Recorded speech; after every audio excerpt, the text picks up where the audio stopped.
Don Prince Victor Ibowe Mmadụ anya bego ya fula deje no obia ite freedom na udo ka ị na-arịọ anya chọrọ ihe mkpọtụ anyị bụ ndị Biafra bụ ndị ji udo na-aga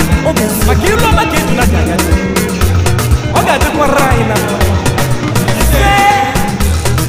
ụmụ Biafra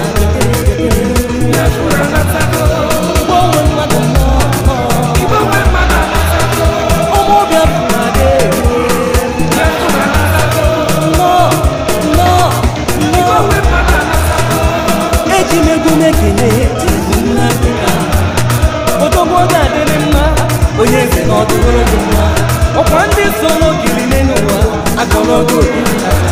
ọkwa osisi bolo tolo ọkwa anyị ma n'ọnọdụ ugo ọzọ n'ebe mma ọkwa okoko ụnyarụ a na-achụ anya ọsọ otu ekwesị eligbo nri ọkejikwe n'ogologo dike gani gị dike gani gị na Israel dike gani gị na Russia dike gani gị na India dike gani gị na Biafra Nnamdi Kanu dike gani gị na Biafra nsogbu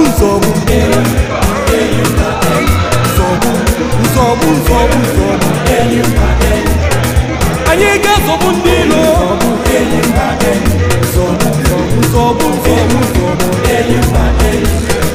ụmụ Igbo niile bekene onwe mmadụ ewo ọ dịwụla anyị onye wele ka esi zanyere ozi isale onye wele nke Chukwu nye no Chukwu okike ọbịọma onye give God what belongs to him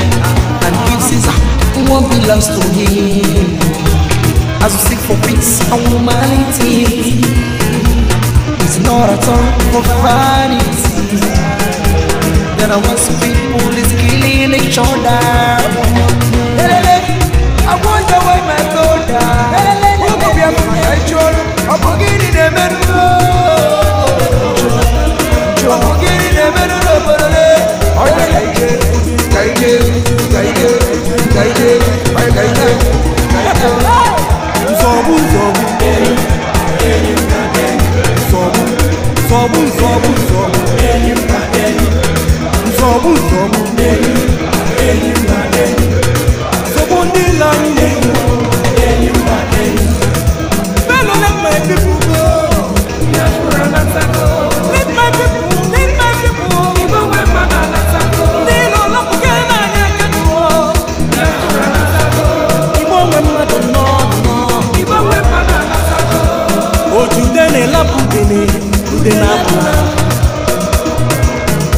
Mana anya pụrụ ọnụ dere n'ụwa ihe ọkọkọ awọdelu na sọpụ megu na hemi ịbụrụ nwa Biafra mụtara n'ụlọ megu na kọmpakọ ka anyị dozie n'obodo anyị ịbụ ịkpọta ịbụ ekspọta tabanụ n'ụlọ ka anyị dozie n'obodo anyị ndị dị n'obodo anyị ebe ọtụtụ kwa na-agba anyị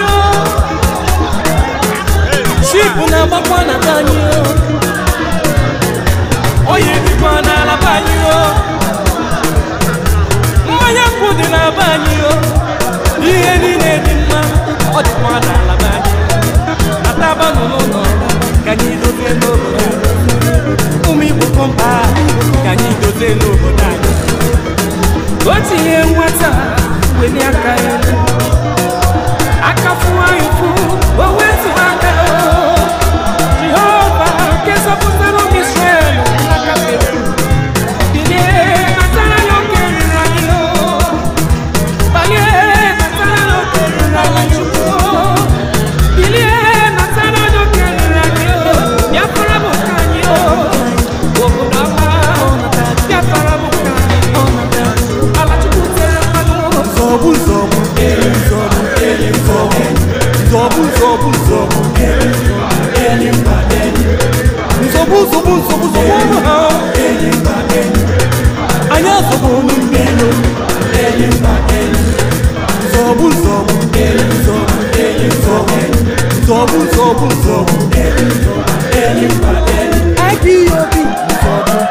IPOB